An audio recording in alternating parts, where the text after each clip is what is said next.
তোকে বাংলাদেশে পেটিয়ে দেবে, গোশ খাওয়া বন্ধ করে দেবে, কেটে ফেলবে, মেরে ফেলবে। আরে দুজনে একই আরএসএস এর প্রোডাক্ট বিক্রি করছে।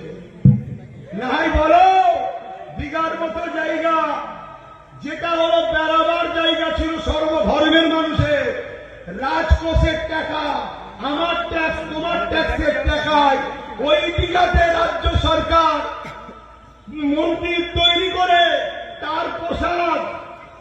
তার পোশাক কি করছে? কিসের দ্বারা? রেশনের দ্বারা।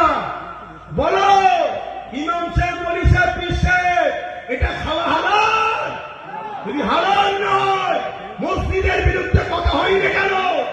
জলসাইয়ের বিরুদ্ধে কথা হয়নি কেন? যে সরকার আমাদের ইমানকে লুটতে চাইছে, কেন? ইমান থাকলে আমাদেরকে পরাজিত করা সম্ভব নয়, তাই বড় প্ল্যান করে আমাদেরকে বেঈমান বানাতে চাইছে। বলা দরকার আছে খুব সাবধান, আখেরি জামানা।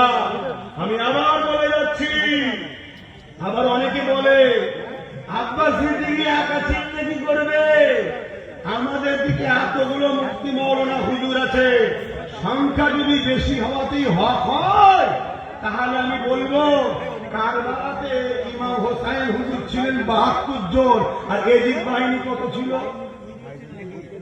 ২২,০০০। বলুন কত? তাহলে এজিদ বাহিনীকে হক বলবেন? সংখ্যা বেশি। এজিদ বাহিনীতে ৭,০০০ আলেম ছিল, ৩,০০০ হাফেজে কোরআন ছিল, ৩,০০০ মুফতি ছিল। মনে থাকবে?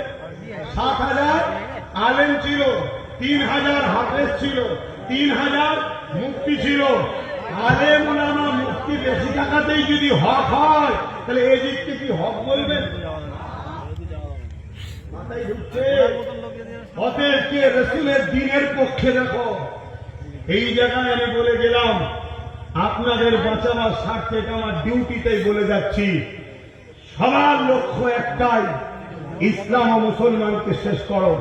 যতক্ষণ আমাদের ঈমান থাকবে, পৃথিবীর কোন শক্তি নেই আমাদেরকে মিটাতে পারে। তাই আমাদেরকে মিটাবার জন্য হারাম খাদ্য খাওয়া হচ্ছে। দ্বিতীয় নম্বর, আমাদেরকে মিটাবার জন্য অন্যায়কে সাপোর্ট করে বেঈমান বানানো হচ্ছে। কথা মাথায় ঢুকছে?